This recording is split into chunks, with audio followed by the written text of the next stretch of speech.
Hello. So in this video, we're going to talk about an element of visual rhetoric that's really, really central to design, and that's color. The use of color is extremely important in visual rhetoric, and there's a massive amount that can be said about it.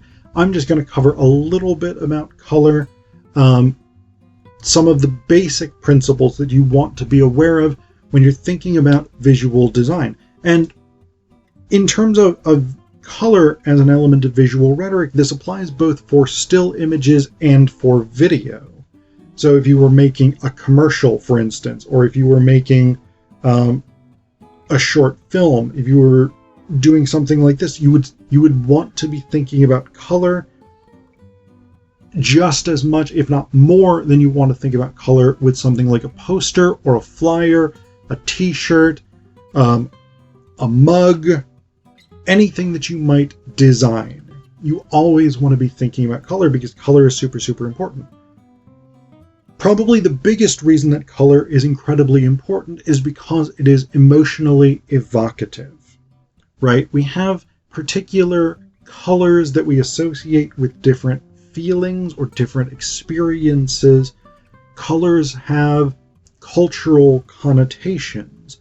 And it is important to note that not every culture has the same connotations for the same colors.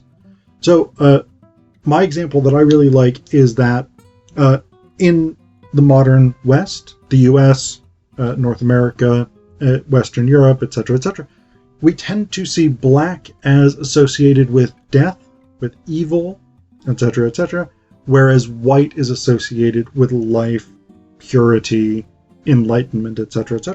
For the ancient Egyptians, white was associated with death because the desert bleached bones.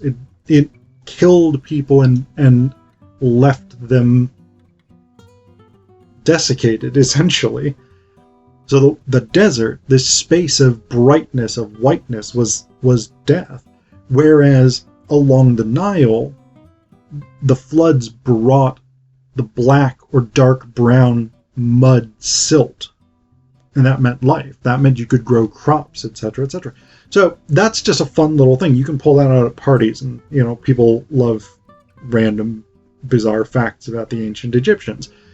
But color is culturally bounded. So that's something that's really, really worth knowing. If you're designing something visually for an audience that may come from a different cultural background than you do, you want to think about what associations they're going to have with the colors that you're choosing.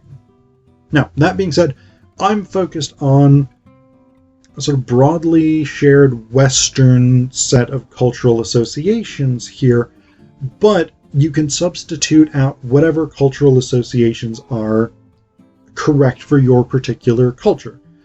So, for instance, red, we tend to associate with possibly danger, fire, passion, love, strength, aggressiveness. So these are all sort of emotional links that we have when we see red.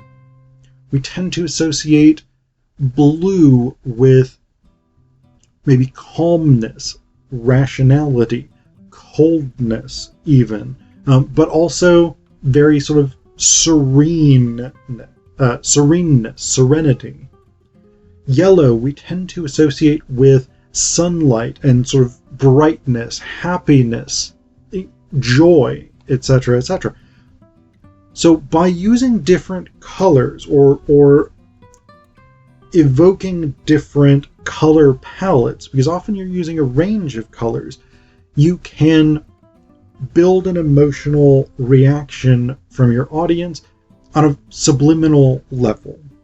I mean, if you look, for instance, at two posters, and one of them is bright yellow and the other is dark green, which one is going to seem happier? Which one is going to seem more joyful? Probably the yellow one.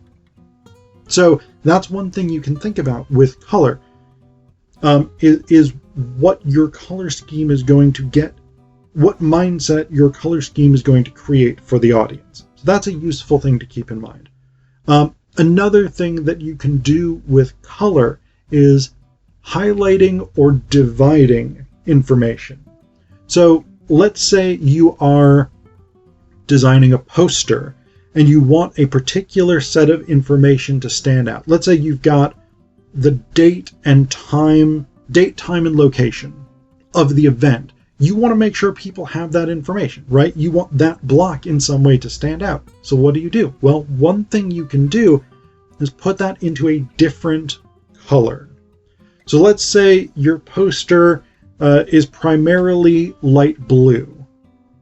Well, you can put that into, say, a dark blue background. Create a dark blue box and put white text or lighter colored text on it, as opposed to the light blue background with probably darker colored text on the rest of the poster. That's going to draw the eye to it because we have a contrast of colors. You can also, so that's lights and darks. Light blue versus dark blue. That's a good way of creating a unified color scheme that works really well. The other way that you can create visual contrast between colors is with opposite colors, right? Like if you know the color wheel, I'll put a picture of the color wheel up on the screen, but on the color wheel, the premise is that colors that are closer together are more similar. So reds, pinks, and purples are more similar to one another, whereas like blue and orange are opposite on the color wheel, for instance. So if you really want a strong contrast, if the main body of your poster is in light blue, you can put a very striking orange to create a really strong visual contrast there. So that's another way to think about colors and the relationships between colors. Also, putting colored borders is a really good way of creating unity within sections and dividing sections that are separate from one another. So these are all really good things you can do with color. One thing that you do want to be cautious about with color is readability, though. So often you will want, if you have text or images, you'll want to alter, you'll want the opposite of the depth of color that you have in the background. So if you have a very dark background, you'll want lighter text. Let's say you have a very deep red mug. Let's say this is a Valentine's Day mug. You're designing a Valentine's Day mug. The thing is deep red for love. Yeah.